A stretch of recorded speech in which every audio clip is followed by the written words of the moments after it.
You just sat down, wrapped the cuff around your arm, and checked your blood pressure.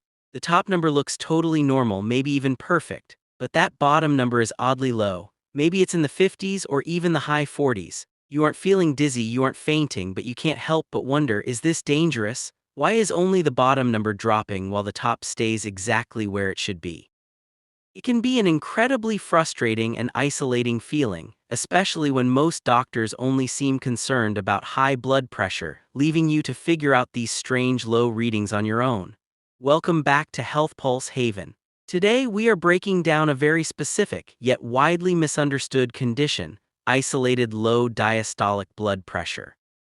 By the end of this video, you'll know exactly why this happens, the hidden causes you need to watch out for, and the natural, actionable steps you can take to fix it. Let's dive in first. Let's decode what that monitor is actually telling you. Your blood pressure reading is made up of two numbers, and they each tell a very different story about your heart health. The top number is your systolic pressure. This measures the force of blood against your artery walls when your heart beats and actively pumps blood out into your body. The bottom number is your diastolic pressure. This measures the pressure in your arteries when your heart rests between beats. When only that bottom number drops, a condition medical professionals call isolated diastolic hypotension, it means your arteries are losing their resistance or their natural grip during that crucial resting phase. Think of your cardiovascular system like a garden hose. When the water is turned off for a split second, the hose shouldn't completely collapse. It needs to hold onto a certain amount of internal pressure to keep the water ready for the next burst. When your diastolic number is low, your internal hose is losing a bit too much tension between heartbeats. If it drops too low, the blood struggles to push through the tiny vessels that feed your heart muscle itself, because your heart actually receives its own blood supply during this resting phase. So why does this happen? Let's look at the top culprits behind this confusing reading. Cause number one is aging arteries. As we get older, our arteries naturally become stiffer, less elastic, and heavily calcified. This stiffness can actually drive your top number up because the heart has to pump harder, but cause the bottom number to drop because the rigid arteries can't recoil and hold pressure.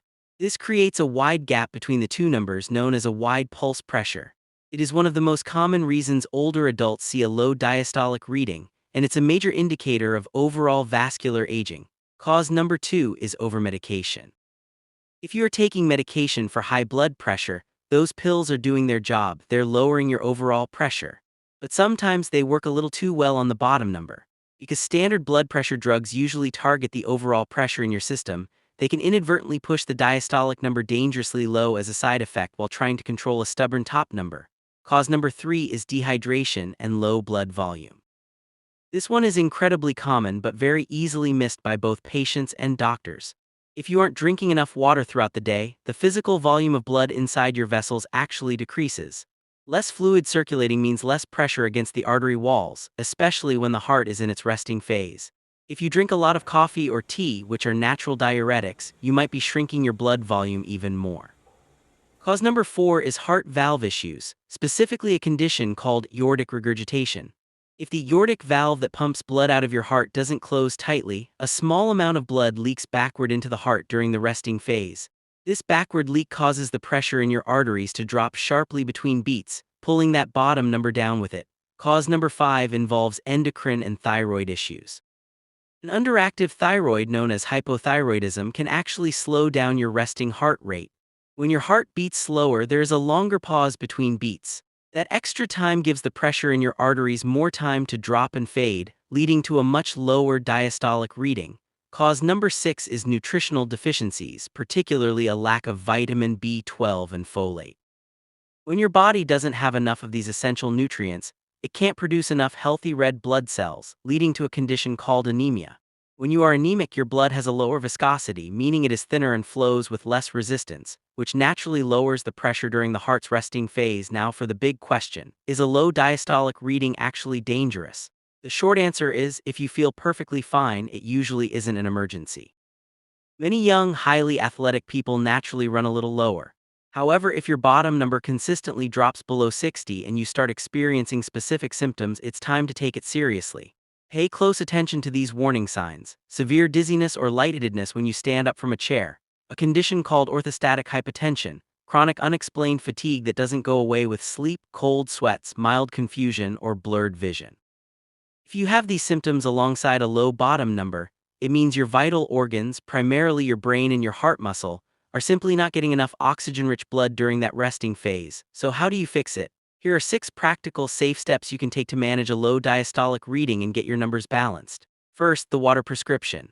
It sounds too simple, but boosting your hydration directly increases your blood volume. Aim for at least 8 to 10 glasses of water a day.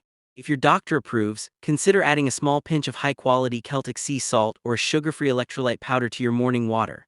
Sodium helps your body physically hold onto that fluid, keeping your blood volume plump and your resting pressure higher. Second, the medication and supplement audit. Never stop taking your prescribed medication on your own, but definitely bring your home blood pressure logs to your doctor. Show them the wide gap in your numbers and ask directly, is my current dosage pushing my bottom number too low? Often changing to a different class of medication solves the problem. Additionally, audit your natural supplements. If you are taking high doses of magnesium, garlic extract, or fish oil, these are natural blood thinners and pressure lowerers that might be driving your bottom number into the ground without you realizing it. Third, the small meal strategy. Many people with low diastolic pressure experience something called postprandial hypotension. This means your blood pressure drops sharply about 30 to 60 minutes after eating a heavy meal, because your body diverts a massive amount of blood to your digestive tract. To fix this, stop eating 3 massive meals a day. Instead, switch to 5 or 6 smaller low-carbohydrate meals. This prevents the heavy pooling of blood in your stomach and keeps your circulating pressure much more stable. Fourth, wear compression gear. Gravity constantly pulls blood down into your legs and away from your core, which can lower your overall blood pressure. Wearing moderate thigh-high or knee-high compression socks gently squeezes your leg veins. This acts like a second set of muscles, helping push that blood back up to your heart and artificially raising your resting pressure so you don't feel dizzy. Fifth, elevate the head of your bed. This is a brilliant nighttime trick. By raising the head of your bed by just 3 to 4 inches, using wooden blocks under the bed frame, not just stacking pillows, you force your kidneys to retain more fluid overnight. When you wake up, your blood volume will be slightly higher, which helps prevent that massive drop in pressure when you get out of bed in the morning. And sixth, strategic movement. Before you stand up from a chair or get out of bed, never just jump up immediately. Pump your calf muscles by pointing and flexing your toes for about 15 to 20 seconds. This acts like a natural biological pump, sending pooled blood from your calves back up to your heart, so your pressure is fully stabilized before gravity has a chance to pull it down. Managing your blood pressure is all about giving your body the right tools, and your daily diet plays a massive role in keeping both your top and bottom numbers exactly where they should be for optimal longevity. If you want to know the specific foods that can help balance your blood pressure naturally and clean out your arteries, click the video on your screen right now where I break down exactly what to eat to support your heart health. Thank you for watching HealthPulse Haven, and I'll see you in the next video.